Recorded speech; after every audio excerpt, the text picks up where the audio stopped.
There were giants in the earth in those days, and also after that, when the sons of God came into the daughters of men, and they bare children to them. The same became the mighty men which were of old, men of renown. If giants really existed, well then where are the bones? Wouldn't we see evidence of them all over museums and places like the Smithsonian? The Smithsonian Institution is continually linked to giant skeletons, or at least the lack of them. Dozens of reports end in something that sounds like this. The bones were shipped to the Smithsonian Institution for further study. In this video, we look at giant skeletons that were either sold or given to the Smithsonian, and even reports of Smithsonian-funded scientists directly discovering them. Let's take a look at some of the documented reports of giant bones and giant skeletons from early American history. Gigantic Indian. The Weekly Democratic Statesman, Austin, Texas, April 12, 1883, page 6. Bristol, Tennessee. Mr. John W. Emmert, employed by the Bureau of Ethnology of the Smithsonian Institution at Washington, has lately explored a mound at Bristol, Tennessee, and secured some interesting, valuable Indian relics. Among other things in the mound was found the skeleton of a gigantic Indian. 14 human skeletons. West Virginia. A Guide to the Mountain State, 1952, page 488. Staunton Park, West Virginia, 1883. In Staunton Park, a triangular park near the western end of town, is a colonial Indian burial mound. 175 feet in circumference at the base and 30 feet high. Ornaments, stone weapons, fragments of pottery, and 14 human skeletons, one more than 7 feet long, were found when the mound was opened by the federal government in 1883. Monster Skulls and Bones. New York Times, April 5, 1886. Catersville, Georgia. This news report from the New York Times describes how water receded from the Tumlin Mound Field, now called Etowah Mounds, and revealed, quote, acres of skulls and bones. Some of these are gigantic. If the whole frame is in proportion to 2 thigh bones that we found, the owner must have stood 14 feet tall. Also found was ornaments of shell, brass, and stone.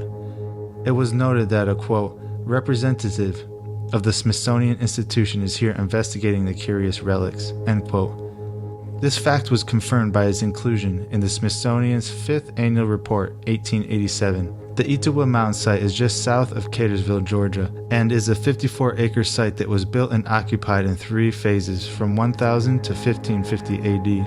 Etowah has 3 platform mounds and 3 lesser mounds. Temple Mound A is 63 feet high with a base of 3 acres. It overlooks Temple Mound B. This is another wonderfully impressive site from the Mississippian era of the mound builders.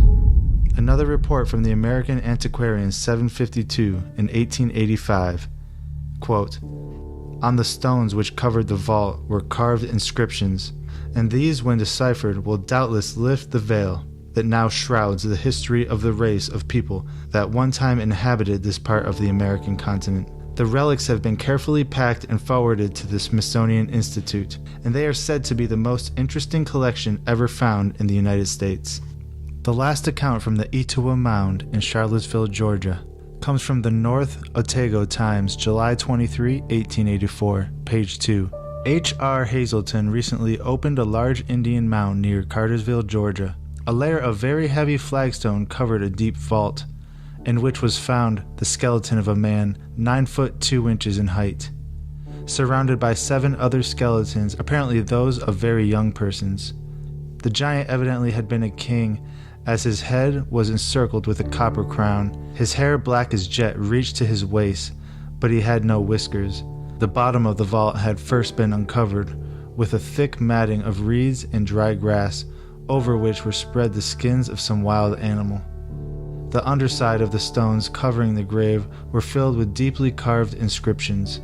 If it is ever possible to decipher these, Mr. Hazelton thinks he will have something reliable in regard to prehistoric man in America. This next account comes from Crawford, Minnesota, From the American Antiquarian, 1887, volumes 9 and 10, January to November 1887, page 176.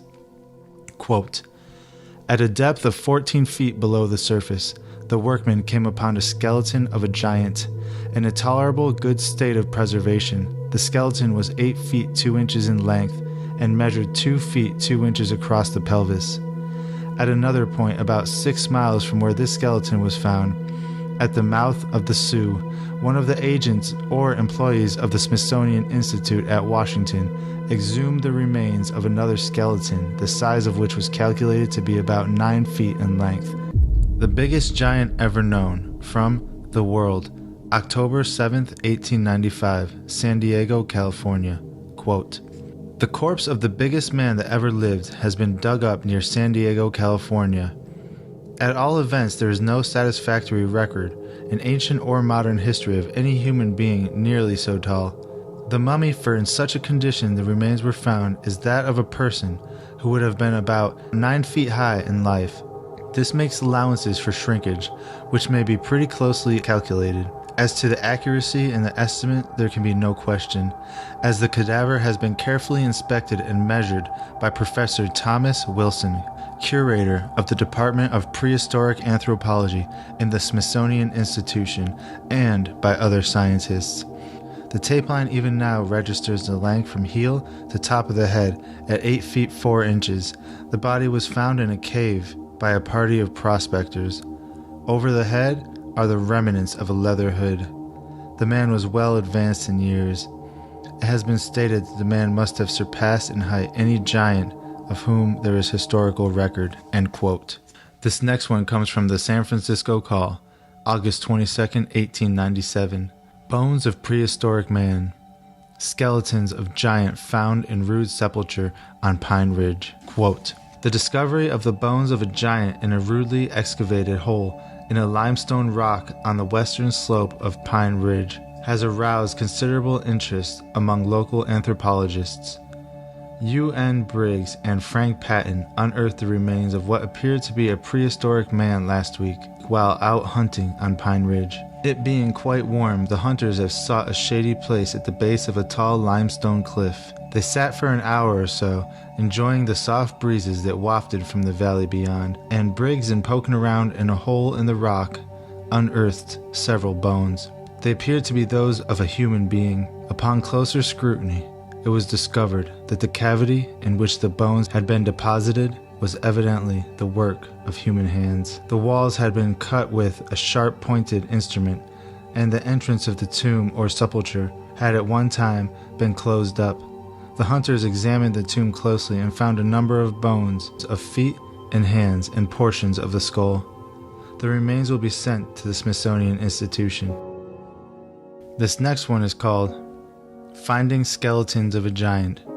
From The Worthington Advance, November 18, 1897, page 3. Ethnological work of the Smithsonian's Division of Eastern Mounds. Quote, it is officially recorded that agents of the Bureau of Ethnology have explored more than 2,000 of these mounds. Among the objects found were pearls in great numbers and some of very large size. It is a matter of official record that, in digging through a mound in Iowa, the scientists found the skeleton of a giant who, judging from actual measurements, must have stood 7 feet 6 inches tall when alive. The bones crumbled to dust when exposed to the air.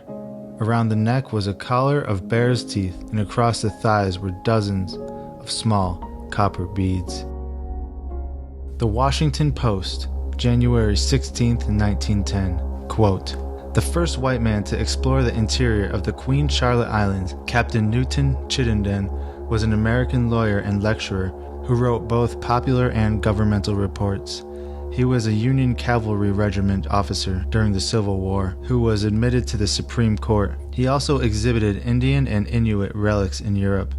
These he collected while traveling 3,400 miles on a burro and on foot through the Southwest, Northwest, and Central Plains. During his explorations for the government, Chittenden collected a massive skull of a giant. The article states that he, quote, long treasured it as a priceless possession, and the skull was of great interest to European anthropologists who examined it. He was offered great sums of money to part with the skull, but he ended up donating it to the Smithsonian Institution. Assistant Director of Anthropology, Alice Hardika, when presented with the skull, said it surpassed any previously in the institution.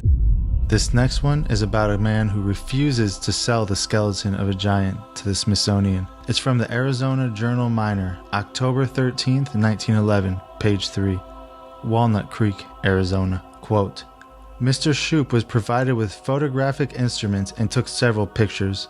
Mr. Shoup of the Smithsonian also desired to take it, the giant skeleton, back to Washington, but this request was held up by Mr. Marks, stating that as the subject was found in the territory, it should be kept there. Mr. Shoup and Mrs. Shoup of the Smithsonian was very much interested in those portions of the human frame that were intact, particularly the skull, which indicated that the giant was of such an abnormal size as to be beyond comprehension of that of a human being. If authentic, one would assume that the photographs should still be in the Smithsonian records, but they're not. And that leads us to the question, where is that picture and all the bones that the Smithsonian has taken throughout the years? The news stories we just read are just the tip of the iceberg. There's many more news articles that report giant bones being brought into the Smithsonian for review.